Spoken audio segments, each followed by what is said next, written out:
Hey everyone, thank you for tuning in. This is Matt's Models and More. My name is Matt.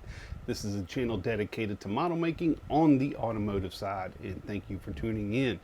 We're going to continue on the series for the 41 Lincoln Continental. I've been having fun with this challenge, something that I think I'm going to start doing more often. I was not expecting this to be so much fun. To me, it's almost more like a real life scenario where you find a car that you like, it's beat up, it's junky, even though this model wasn't that bad. If you see from the very first episode, this car was not that bad. Somebody did a really good job on it.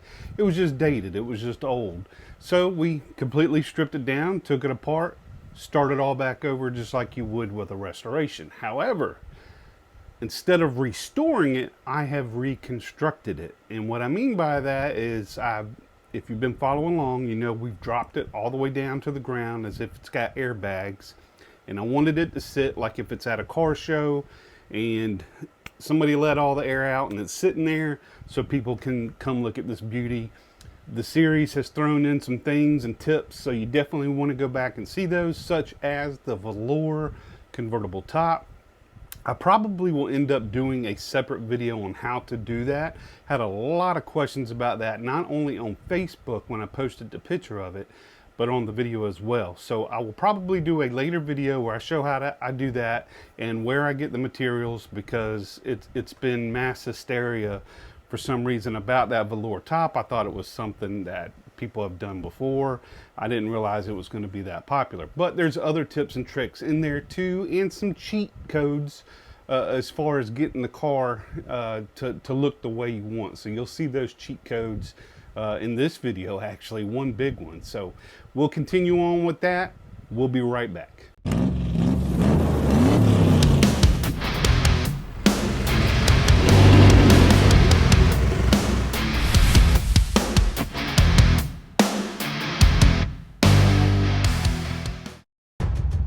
Looking for the best aftermarket parts and accessories for your model? Look no further than MCV Products. Bring your models to life at mcvproducts.com. Okay, welcome back. Thank you for allowing the sponsors to do what they do. Without them, I cannot get as big as we've gotten on the show. So thank you for your patience. Thank you for giving them support. We truly appreciate that. Now, before we jump into the video, I gotta let you know something. I lost almost all my audio while filming all this. I don't know what happened. It's never happened before. These microphones are usually really good.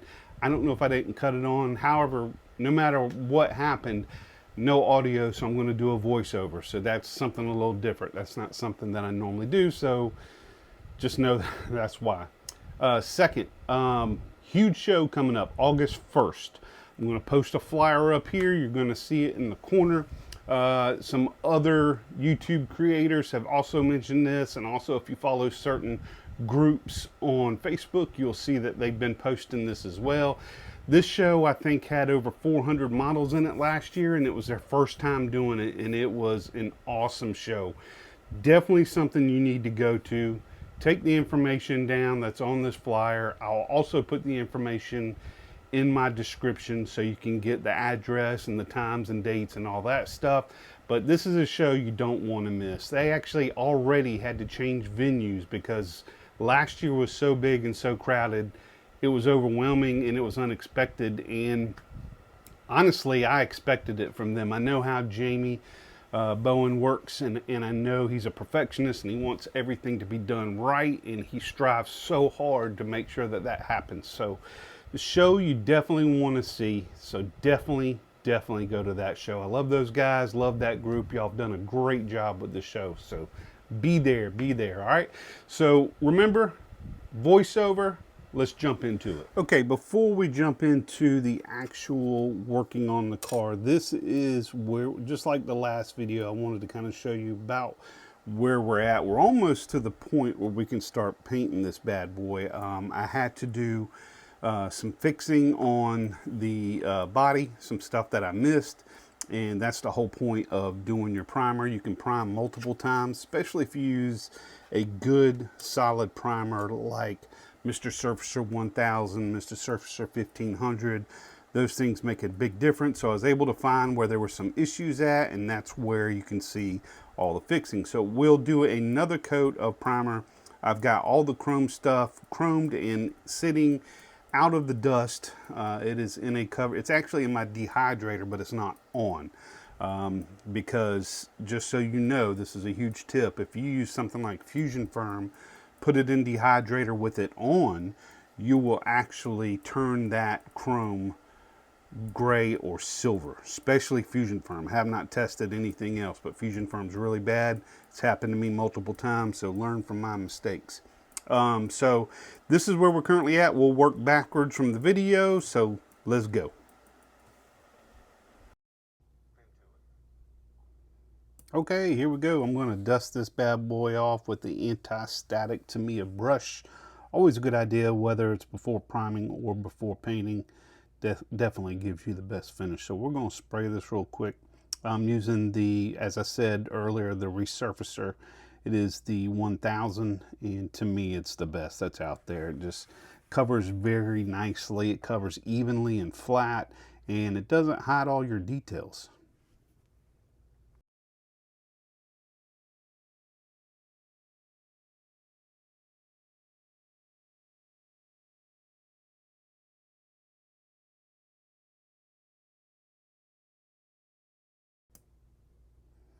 Here I'm spraying the seat the same way. I did have to soak all these parts, of course, to get all the paint off of them.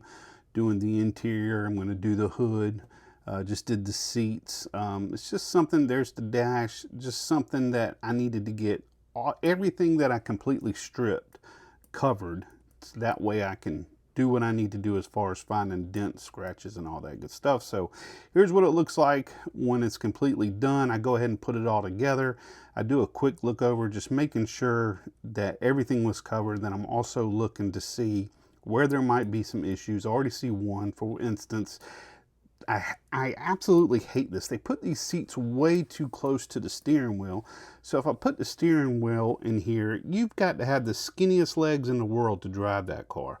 So it just doesn't make sense to me. So what I'm going to do is I'm going to adjust it and move this seat all the way back, and just, you know, it'd be like owning a Porsche. That back seat is just useless. But that gives the more realistic look, since this is going to be wide open, that it's a convertible. You'll see in there really well.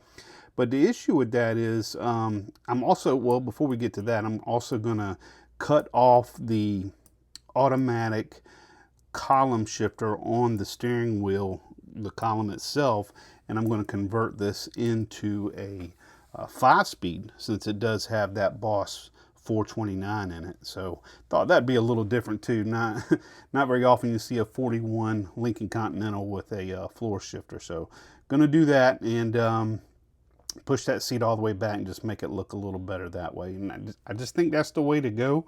It's different, but that's what I like, so that's what we're going to do. So this is my example I was talking about with that convertible on. You'll be able to see in there really well, and with that seat pushed back, it just looks better to me.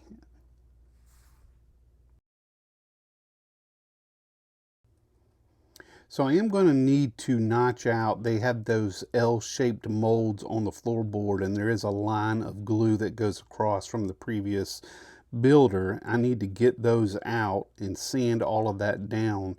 That way I can do my floor and make it look a little more realistic, so you don't see all that stuff once I put it in. My radiator, I posted this on Facebook, and a lot of people said, why is the radiator in the back? Well, the radiator is not in the back. That is actually the way the car is made. The radiator does go up front like a normal car. However, I did need to shave the bottom of the radiator because it did stick out very far underneath. And since we are lowering this to the ground, that radiator would hit. So you can see there, I had to shave it flush with the subframe right there in the front. That way it's also at the right height for the engine and the hood, especially for the hood, so it can shut properly. So definitely needed to do that, and I've got that all set up now. Later on I am going to have to remove that subframe because it does interfere later on. I thought I had all that fixed during mock-up, but it ended up changing. Now I'm going around the car, and anywhere that I see that's got an issue, whether it's a scratch, a nick, a dent, it's not flat, it's not level. If the you can see there how it's kind of wavy, there was a mold line there from the factory, and then where I shaved all of that stuff on the fenders, there's still some work there that needs to be done, and that is exactly what the primer is supposed to do. It is showing me everything that I need to fix that I could not see when it was in bare plastic. So I'm just going around looking at everything. I go from each side, then I'll check the hood, I'll check the top, I check around the window frame. I'm looking at them at angles to see if I see any dents, ripples, or anything.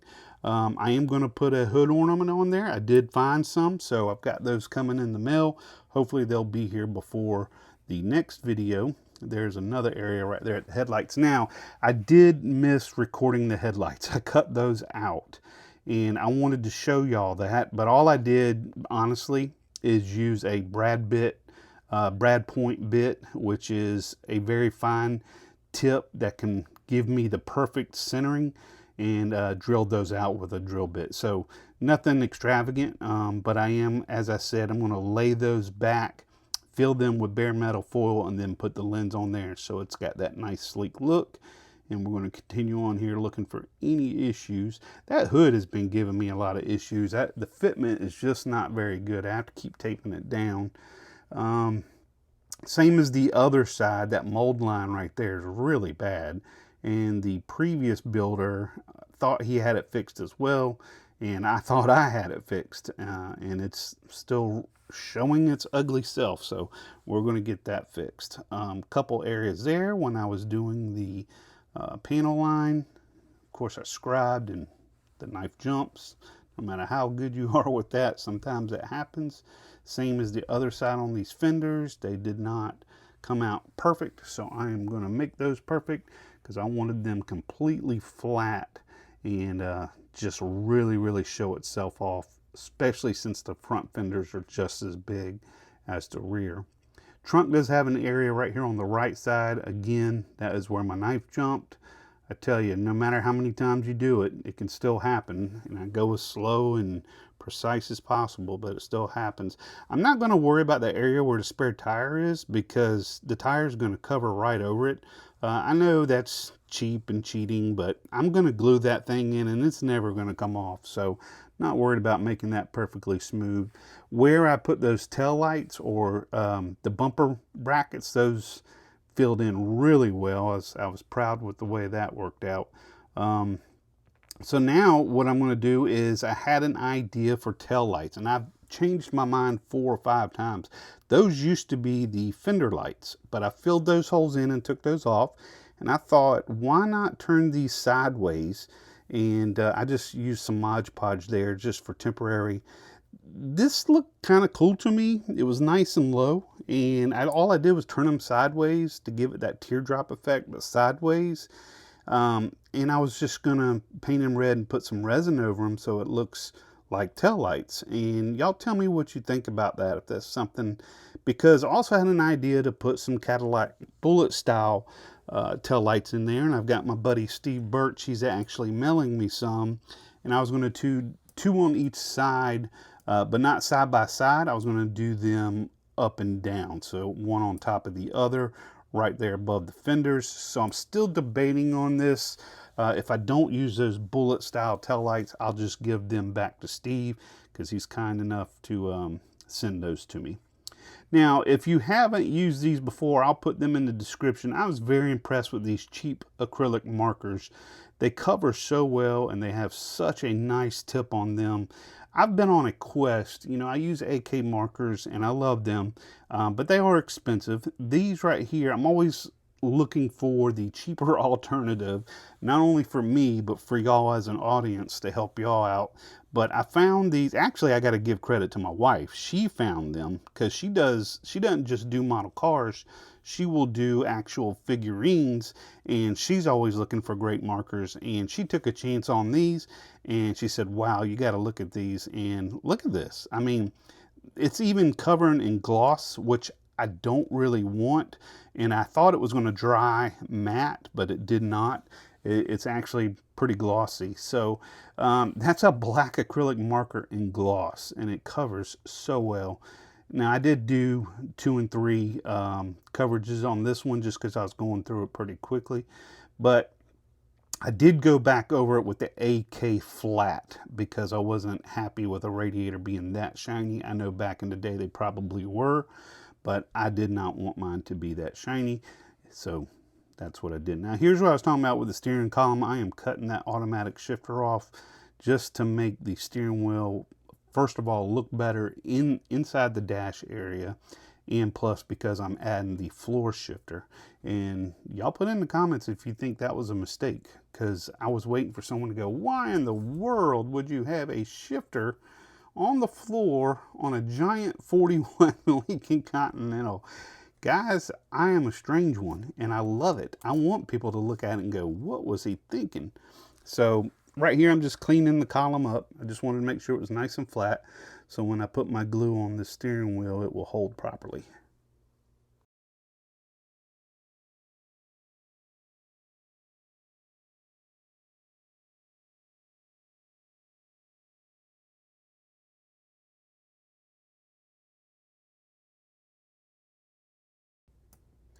The old trusty BSI. I don't know if y'all have been using something else. I've tried several other stuff, other glues and cements, and I'm just not having very good luck. I've been using the Extreme Power from Hobby Lobby, and that has started. It started out great, but it seems like it ages very quickly, even though I keep the cap on it, and it's gone. But the BSI works extremely well. I can hold it just for a few seconds and boom, it's on there. So and that's without the the accelerator that I put in a bottle. Here is my big secret. Sometimes to get these cars as low as possible, I need to change the camera angle here. Perfect. These wheels, you can see just how big they are, but I want that big effect. So sometimes to get it to sit down, you gotta trim the top of the wheels off because there's just no room in those fenders for the way it's made. I just don't have any room in there to trim cut. So my trick is I'll take both of the wheels, find out where they need to be inside that fender for it to sit right. I have a sanding table in my workshop. I tape them together and sand them off at the same time, but you can see there it sits just right when you put them in there. But of course, this car is never going to be driven. I am just looking for that look. So yes, this is a very controversial way of doing it, and I don't do it all the time, but sometimes you just have to when you're going with such a big wheel, and we'll just let the fourth wheel ride along. Just kidding. Sit down.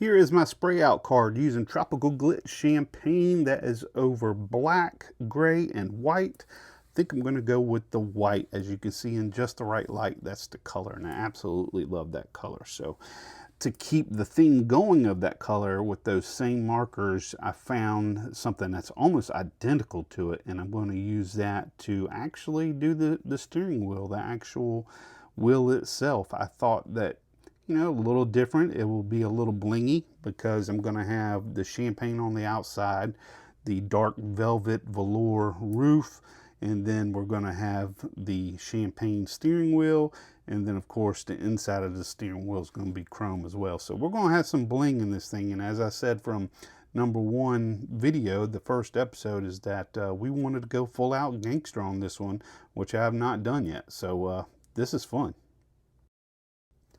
I cannot stress enough, if you do not use Fusion Firm, definitely get you some. Now, I did not show me shaking this up, but I spent a lot of time shaking it just to make sure it's right. And I don't use the brush that it came with to do details like this. I've got a video where I showed these. These are actually brushes for professional nail salons, and they have really good stiff tips on it that are short and precise, so they can do fine detail, and it is perfect for doing stuff like this.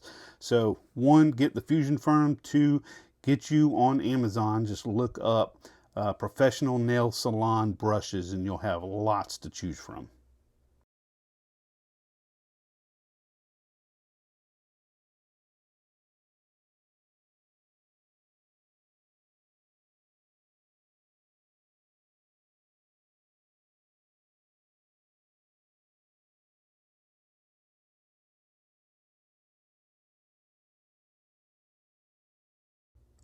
Okay, now we need to get rid of these L-shaped molds for the front seat, and to get rid of that line, the glue line that runs all the way across from the previous build. What I'm going to do first is use my snippers and just snip out as much of that as possible, because they do have a nice little concave shape on the blades, so you can get in there a little bit. Of course, the sidewalls of this bucket makes it a little difficult to get in there, but I've got another trick that we can use to kind of clean the rest of this up. But snippers is the way to go. Then I'll bring out the old trusty chisel blade, because if you try to use a regular razor blade, you can't get in there flat with it, but with this chisel you can. And I do have to work from that angle where it's open in the front of this bucket, just because you don't want to gouge it. You want to kind of come in at an angle and just scrape those off, is basically what I'm doing. I'm just using the blade, and I can use it from either side, because you do have a shape on it that will make you dig down a little more, or you can turn it upside down where it's completely flat. So it's a good tool to have, especially in situations like this.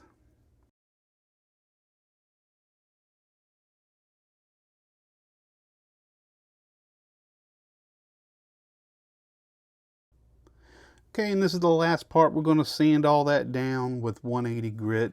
This is the last part of this video, and hopefully we'll get some more stuff in, and some more footage of the other stuff I'm going to do to it. I appreciate y'all watching this video and getting to this point. It doesn't look like we got a lot done, but we actually did. So just hang in there. I'll have the next videos up before you know it. And I appreciate each and every one of y'all. And until the next time, keep on rolling.